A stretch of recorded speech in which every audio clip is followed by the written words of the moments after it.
আগে গেল জীবনের জয়গান।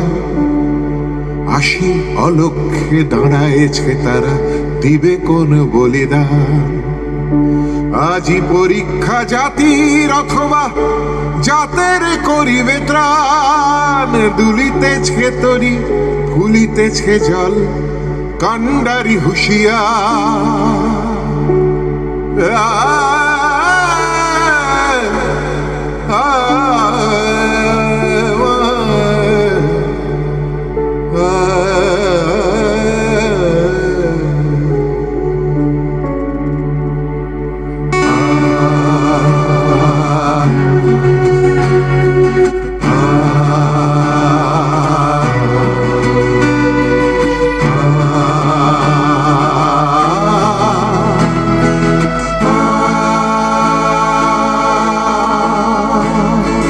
দুর্গমগিরি কান্তার মরু দুস্তর পারাবার হে, লঙ্ঘিতে হবে রাত্রি নিশীথে যাত্রীরা হুঁশিয়ার।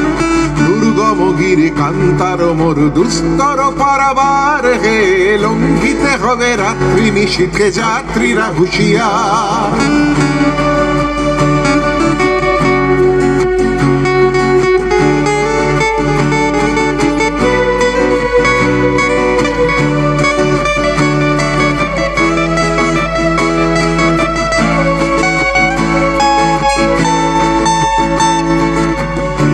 রাত্রি মাতৃমন্ত্রী শান্তিরা সাবধান, যুগ যুগান্ত সঞ্চিত ব্যথা বসিয়াছে অভিযান।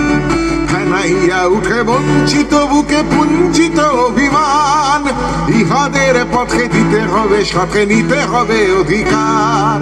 দুর্গমগিরি কান্তার মরু দুস্তর পারাবার হে, লঙ্ঘিতে হবে রাত্রি নিশীথে যাত্রীরা হুঁশিয়ার। আসসালামু আলাইকুম রহমতুল্লাহি আবরকাতুহু।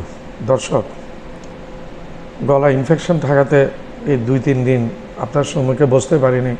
কিছুটা ভালো হয়েছে, দোয়া করবেন আমার জন্য, ইনফেকশনটা যেন তাড়াতাড়ি আরোগ্য লাভ করে দ্রুত। আপনার সামনে হাজির হয়েছি উপমহাদেশ নিয়ে 2-1টি কথা বলার জন্য। উপমহাদেশ বলতে এখানে আমরা বুঝছি ইন্ডিয়া, পাকিস্তান, বাংলাদেশ, আর উপমহাদেশের বাইরে চীন, এদিকে নেপাল আছে, শ্রীলঙ্কা, ভুটান, মালদ্বীপ, এই সমস্ত কিছু। তবে উপমহাদেশের সাথে বর্তমানে চীন ওতপ্রোতভাবে জড়িত হয়ে গেছে। বাংলা স্বাধীন হয়েছে পর্যন্ত আমাদের দেশে ভারতের একটা আধিপত্য, একটা প্রভাব সবসময় বিরাজমান ছিল।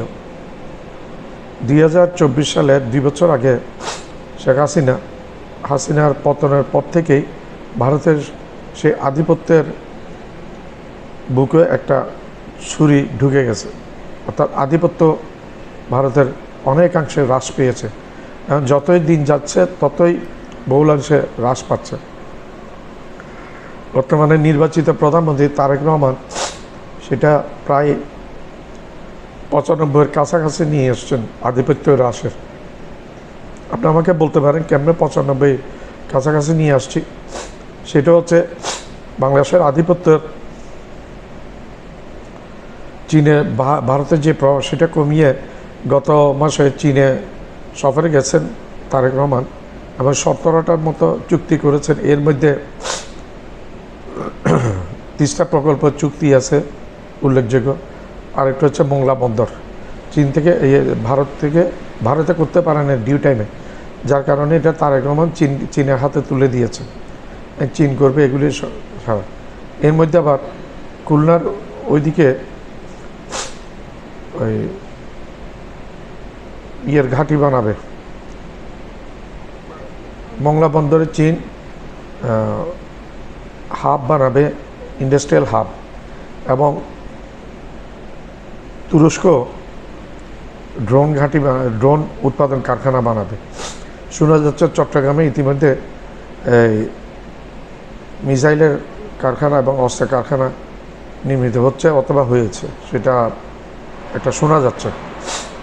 সব কিছুতে এখন ভারত চোখে অন্ধকার দেখছে এবং একটা ভীতিভাব বিরাজ করছে ভারতের কথাবার্তার উপরে যাই বলুক।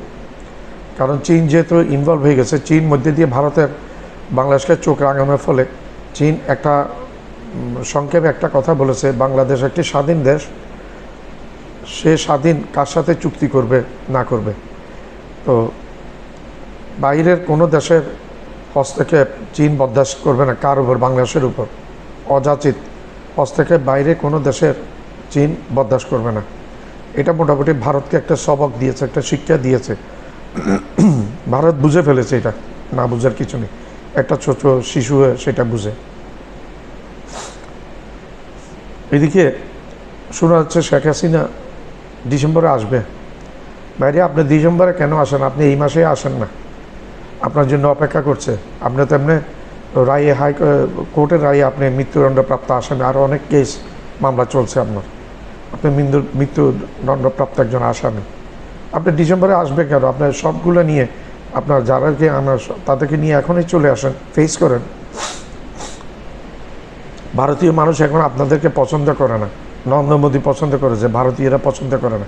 আমরা প্রতিনিয়ত তাদের ইউটিউব চ্যানেল আমরা দেখতে পাই। এখন বাংলাদেশ যে ভারতের প্রভাব বলয় থেকে বের হয়েছে, এটা আজীবনের জন্য বের হয়ে গেছে। চীন ইতিমধ্যে শোনা যাচ্ছে 60 কিলোমিটার দখল করেছে মণিপুরে। চীনের টার্গেট আছে মণিপুরকে আজকে অথবা কালকে চীনের সাথে একীভূত করে ফেলবে। ভারত যেরকম সিকিমকে করে ফেলেছে, এরকম চীনও করে ফেলবে অরুণাচল প্রদেশকে। কারণ চীনের এখানে একটা দীর্ঘস্থায়ী প্ল্যান আছে, অরুণাচল প্রদেশ কিছুতে হাতছাড়া হতে দিবে না। চীন প্রয়োজনে চীনের রুট এখন বাংলাদেশ, মায়ানমার এবং চীন হয়ে একটা রুট তৈরি হতে যাচ্ছে, আলাপ আলোচনা চলছে। এটা ছাড়া চীন অল্টারনেটিভ চিন্তা করবে। চীন অরুণাচল প্রদেশ দখল করতে পারলে অরুণাচল প্রদেশ হয়ে চীন, ওইটা না হলেও চীন চিকেন নেক হয়তো কোনো সময় দখল করে চিকেন নেকের ভিতর দিয়ে, বাংলাদেশের ভিতর দিয়ে ডাইরেক্ট চট্টগ্রাম বন্দরে, মোংলা বন্দরে যাওয়ার পথটা চীন পরিষ্কার করবে।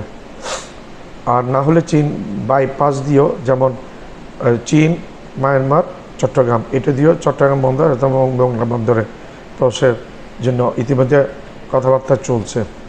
তো ভারত এখন চোখে দেখছে সর্ষে ফুল। আসলে নরেন্দ্র মোদীর ফরেন পলিসি পুরোপুরি ফেলিওর। নরেন্দ্র মোদীর পররাষ্ট্রমন্ত্রী জয়শঙ্কর পুরোপুরি ফেলিওর, লেজার আই বলে তাকে, আসলে কিছু নেই, সে পুরোপুরি ফেলিওর। এই ডক্টর জয়শঙ্কর পররাষ্ট্র নীতিমালায়।